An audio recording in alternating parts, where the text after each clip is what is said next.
Two small, fluffy yellow chicks perched on the table's edge, watching the spectacle before them. With pristine white feathers, an enormous, majestic bird wielded a knife and fork as Buggy found himself captured by the avian creature. Hungry, the big bird enveloped him whole within its beak.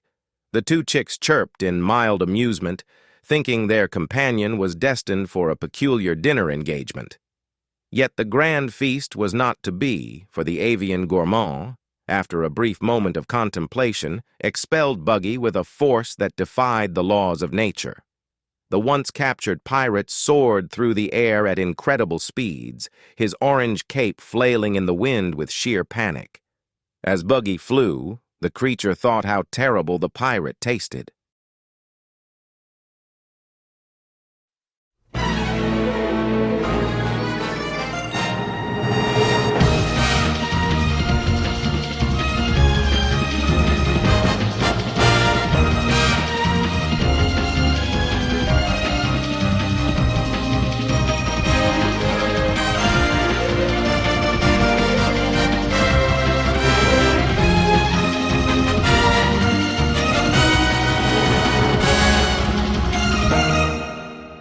One Piece. Story was made by Eiichiro Oda. Chapter 42. Yosaku and Johnny. The salty breeze swept across the deck of the Going Merry as Luffy, the carefree captain, beamed with pride as he unveiled his artistic masterpiece to the trio gathered on the ship. "All right!" he shouted, waving the flag with joy. "Our pirate flag is done!" Adding a straw hat to the skull and crossbones, the result of Luffy's artistic endeavors seemed more like a chaotic explosion of colors than a carefully crafted symbol of piracy. "I put a lot of thought into making our symbol," Luffy laughed. "Our symbol?" they contemplated. Usopp's jaw dropped at the sight, and Nami tried to salvage the situation. Calling him artistically challenged would be an understatement. "No," Nami chimed in, eyeing the flag. "This could be some sort of abstract art. A pirate's flag should be a symbol of death, but this flag is, well, I guess it's quite terrifying in a sense." Luffy's grin widened even further. "What do you think?" "You're beyond terrible," Usopp deadpanned. "Leave the drawing to me." So, Usopp took the stage, eager to showcase his artistic prowess. But his creation, despite his claims of expertise, bore a skull with a long nose, a slingshot, and a brown headpiece resembling his own demeanor. "You completely changed the symbol." Luffy and Zoro bonked him on the head. Defeated, Usopp sighed, and the crew, along with Nami, took it upon themselves to paint the improved Straw Hat flag. "Wow, that's perfect!" Nami exclaimed. Comparing the new flag to Luffy's original disaster, Usopp finalized the design with Luffy's straw hat. "There we go." "It doesn't look even remotely like the other one," Zoro remarked. "That's great," Luffy cheerfully said. "Draw one on our sail too later." Usopp couldn't help but praise himself. "Yeah, well, I've honed my artistic talents by drawing on the walls of people's homes for years. I'm quite the master artist, you know." After painting the emblem on the white sails, Luffy declared with joy, "All right, it's done. With this, our pirate ship, the Going Merry, is ready for action." Exhausted, Nami and Usopp collapsed on the ship's deck. "I'm tired," Usopp groaned. While resting on the ship, Zoro, however, spotted Luffy fiddling with the ship's cannon. "Hey, what are you doing all of a sudden?" he questioned. "I'm testing out our cannon. It'd be a waste not to make good use of it," Luffy replied. "But I can't get it to fire well." Usopp then stepped forward. "Stand aside, my amateur friend." "Try aiming for that rock," Luffy pointed outward. In the distance, a large rock stood isolated in the barren sea. "Okay." Usopp adjusted the cannon as he explained. "Judging the distance between here and the target, this should about do it." As he finished, he fired the cannonball, and to his success, he blasted the rock to pieces. "Holy crap! You hit it on your first shot!" "You're right. I did," Usopp stammered, basking in his moment of glory. "I mean, of course I did. I'm an expert when it comes to all things aiming. Feel free to bow down before me and address me as captain." But Luffy ignored him and said confidently, "I've decided. You can be our sniper." As the Going Merry sailed further, the crew gathered themselves in the kitchen. Writing something down, Nami wrote something in her notebook, while the others lounged around, basking in the moment. Usopp spoke up. "All right, I guess I can settle for that for the time being. But if you ever chicken out from your duties, I'll take charge as the ship's captain." "All right, fine," Luffy replied. "Hey, I just had an idea. There's still one crucial position of a pirate crew we need to fill before entering the Grand Line." Nami chimed in. "That's right. We do have this fantastic kitchen after all. Of course, I could do it as long as I get paid." Zoro added, "An indispensable crew member for long voyages." Luffy's eyes sparkled with excitement. "You think so too, right?" "Yup. What a pirate ship crew really needs is a musician." "Are you retarded?" Zoro barked. "And here I thought you were going to say something smart for the first time in your life. Do you have any idea what sailing on the seas is like?" But a pirate's gotta sing." Luffy kept going. As the crew berated their captain for his lack of vision, a mysterious intruder called out, "Come out, you damn pirates! I'm gonna slaughter all of you!" With a blue hooded jacket and a purple undershirt, the black-haired stranger aggressively destroyed barrels, demanding attention with his sword. Annoyed, Luffy swung open the kitchen door to the main deck and demanded, "Hey, just who do you think you are?" "Who am I?" the stranger questioned. "I should be asking, who the hell do you think you are?"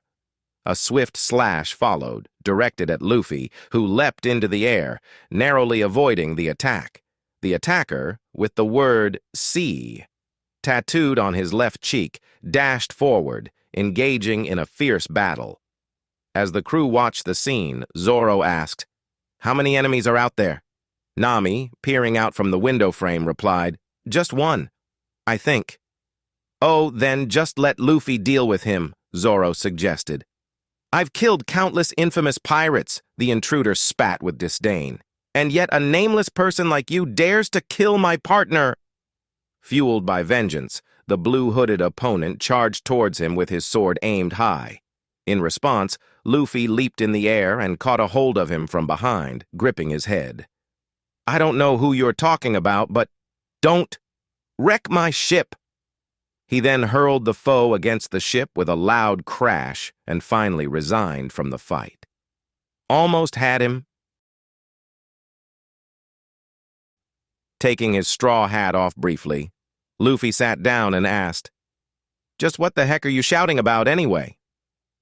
As Zoro left the room, he was treated to a surprise. "Huh? Hey, aren't you Johnny?"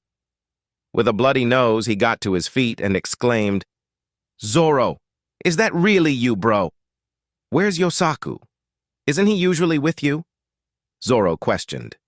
He's, Johnny stuttered. "They know each other." Usopp and Nami pondered. "Just what's going on?" "Yosaku is..." Bringing his comrade onto the ship, Johnny explained the dire situation. "Sick?" the crew shared. "Yeah, he was just fine a couple of days ago, but all of a sudden he turned pale and kept passing out. I don't know what he's come down with. His teeth have begun to fall out, and his old wounds have reopened. I just don't know what to do anymore.